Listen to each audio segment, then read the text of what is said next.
तुम्हें खाना पसंद आया? खाओ खाओ, अच्छी तरीके से खाओ, सब तुम्हारे लिए ही तो है। अच्छा शिबू, एक बात बताओ, क्या जंगल में तुम्हारा कोई दोस्त है? एक नहीं, बहुत है मेरे तो। बहुत है? वो कैसे? मैना, एरावत? एरावत, वो सफेद हाथी, तुम हमें उसे मिलवाओगे? वो तो बहुत शर्मीला है, किसी से नहीं मिलता जल्दी। अगर तुम हमें अपने साथ जंगल लेके जाओ तो एरावत हमसे जरूर मिलेगा। बोलो, मिलवाओगे ना? अगले दिन राजा साहब अपने बहुत सारे आदमियों के साथ और शिबू के साथ जंगल जाते हैं और शिबू से कहते हैं, चलो बुलाओ अपने दोस्त एरावत को।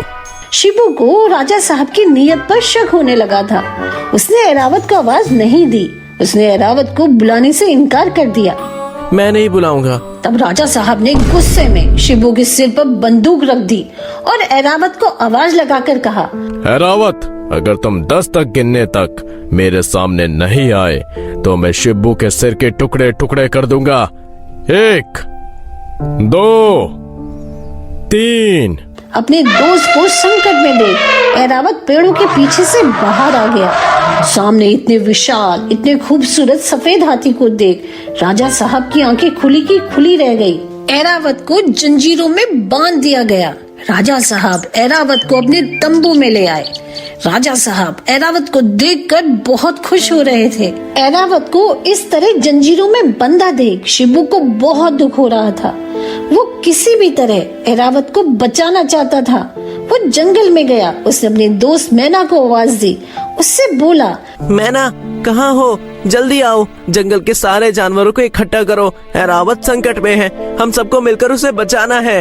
हाथी, शेर, चीता, नाग, हिरन, भालू, सारे जानवर मिलकर राजा साहब की तंबू पर हमला कर देते हैं। इतने सारे जानवरों को एक साथ देखकर राजा साहब घबरा गए। शिबू ने फटाफट एरावत की जंजीरें खोल दी। एरावत के आजाद होते ही सारे जानवर वापस जंगल चले गए। राजा साहब आश्चर्य से ये सब देख रहे थे। जंगल के जानवरों की इतनी एकता देख उन्हें बड़ा आश्चर्य हो रहा था। उधर सोने के सिक्कों के लालच में चाचा चाची भी जंगल गए। वो दोनों पागलों की तरह सोने के सिक्कों से भरा हुआ घड़ा ढूंढने लगे। जैसे ही उन्हें वो घड़ा दिखाई दिया, वो खुशी खुशी उस घड़े के अंदर हाथ डाल देते हैं। घड़े के अंदर एक सांप बैठा था जो दोनों को काट लेता है।